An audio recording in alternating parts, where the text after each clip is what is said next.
So let me ask you this. Should you listen to everything your coach tells you? And I'm going to say no. Okay. And I'll tell you a couple of examples that I think are really important these days. Okay. So about 5 months ago, or 6 months ago, I went through something where I had a business arrangement kind of fall apart and whatnot. And it's completely fine. I actually wanted it to end, not that way, obviously, but it's fine. No big deal. And I started getting back into production, having after having a team and whatnot. And I had set a couple of coaches actually approached me about, hey, you know what, let's start an arrangement and whatnot. And they started asking me about my production and stuff. And imagine you're out of production, and all of a sudden now you're building yourself up into production. And they're looking at, they were looking at it from a lens of like, what's happening, what's going on, how come you're not doing 50 deals or whatever. I wasn't tracking to do 50 deals or whatever. Now I am. But like, there was two different guys, and they were like right away, oh, it's probably this, it's probably you suck, it's probably you're fucking this. And I'm like, what the fuck, man? Right away you're calling somebody stupid, instead of saying, okay, well, we don't know what it is, I don't know, I need to work with you more, let's find out what the problem is. It could be many different things or whatever. Recently I talked to another person. He's not a coach, he was just a sales guy for a coach, and trying to sell me something. He's like, man, I think your numbers are terrible, blah, blah, blah. And I fucking in real time, I did the numbers, and I was converting 2% of internet leads. 2% of internet leads, okay? Which is unfucking heard of. The industry average is 1%. I'm doing 2%. And same thing, this guy was like talking shit. I'm like, buddy, who the fuck taught you, bro? So like, I honestly felt bad about myself for 5 seconds, or at least that maybe I'm fucking failing. Maybe I'm doing something wrong or whatever. But the truth is, I was just listening to some dumb people. Honest to God. I was listening to some dumb people for no fucking reason. Why the fuck am I listening to these people? And I'm not saying all coaches are like this. A coach should be encouraging you, motivating you, pushing you, challenging you, getting your why out right in front and center, not telling you you're dumb, you're stupid, what's wrong with you, whatever. Because we all fuck up. Like, nobody's perfect. Nobody's a fucking perfect human being, and you really have to recognize where you are in your journey. If you're just brand new, or you're a team leader or something, and you were out of production and now you're into production, you'll realize your fucking journey is going to be completely different than somebody who's been doing this consistently for 4, 5, 10, 20 years. I know 2025 wasn't the easiest, but to me, honestly, like, at the end of it, fuck, man, 2026 is going to be crazy because I have so much momentum coming.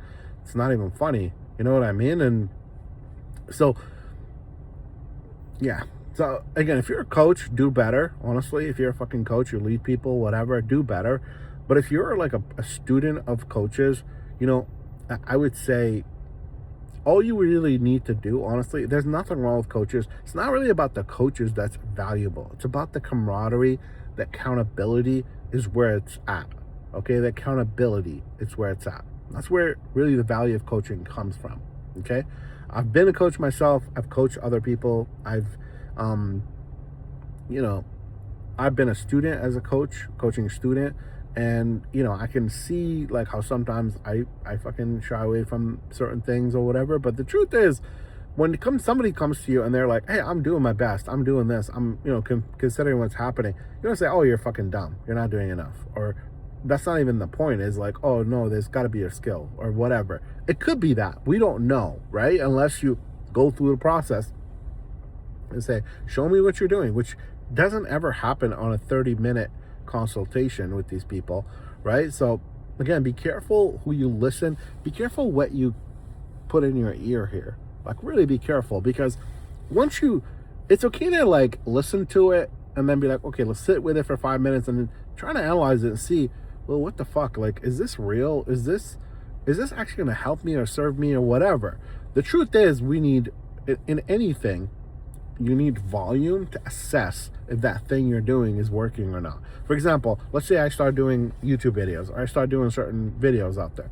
Well, if I do like a day and I spend $50 or $20, that's not going to give me anything. But if I do it for 30, 60, 90 days, then it's going to show me something. And if I try different iteration of that video, or that call to action, or that call out, or whatever, the verbiage, the the graphics, whatever it might be, right? That's going to give you feedback. But really, if you want to be coached, and if you're a coach, you need actual feedback. You need data.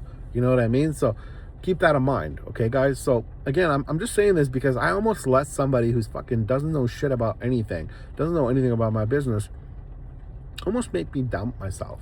And I really am mad at myself even for thinking about that for 5 seconds, honestly. I don't want it to happen to you. If you know you're doing your best, you know you're doing the right thing, you're doing your calls, you're doing your appointments, you know, you're losing some people, which is fine. It's fine.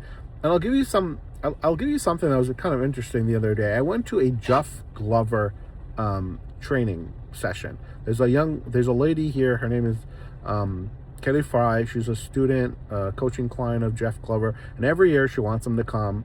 She's awesome. She's an awesome lady. I just want to shout out, Kelly Fry. She's awesome. Okay, and she brings him here. She sponsors him, and she makes sure that he has at least 100 people in the room. Otherwise, he wouldn't come. Okay, so long story short, she brings him here, and he said, "Look, the year I did 102 deals, I probably got rejected more than anybody else in the office." And he's like, "How do I know that? Because I was the number one agent in the office, single agent. So I lost 100. I gained 102 clients, but I probably lost tens of thousands of clients. So expect to be rejected. That's part of the business, guys. If you're going to fucking win, you're going to lose a lot, and that's okay. But we never worry about the ones we lost. You're not going to get them all, as my ex-manager used to say. You're not everybody's cup of tea. I'm not. Look at me. Okay? I'm very direct. I'm very brash, and I'm a nice person, and I don't want to hurt people, but I don't sugarcoat shit. If you want to deal with somebody who's going to lie to you and mislead you and tell you, "Oh yeah, you're good, your house is perfect, even though the roof is falling apart," like, no, man. I'm like, "Yo, man, your house is XYZ. You need to be really sharp with your pricing." You know what I mean? So I'm not everybody's cup of tea. I get that, right? But I'm okay with that. I'm completely okay with that, guys. I really am. Okay? So, and you should be okay with failure, or you should be okay with rejection, because you're not everybody's cup of tea, and that's okay. That's okay. There's nothing wrong with that, okay? So I hope this is useful. Be careful what you let into your little ears. Be careful who you believe. Be careful who you let into your world. Really. Make sure it's only people who are lifting you up, who are pushing you, encouraging you, giving you love, and, not being complacent and enabling you. So, "Oh, you did 2 calls, good job, guys." No.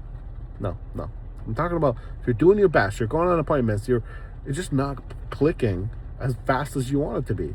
That's okay, man. There's nothing wrong with that. I hope that's useful. I hope you have a great day, and Merry Christmas if I don't talk to you again. But I really wanted to share this with you. Okay, bye.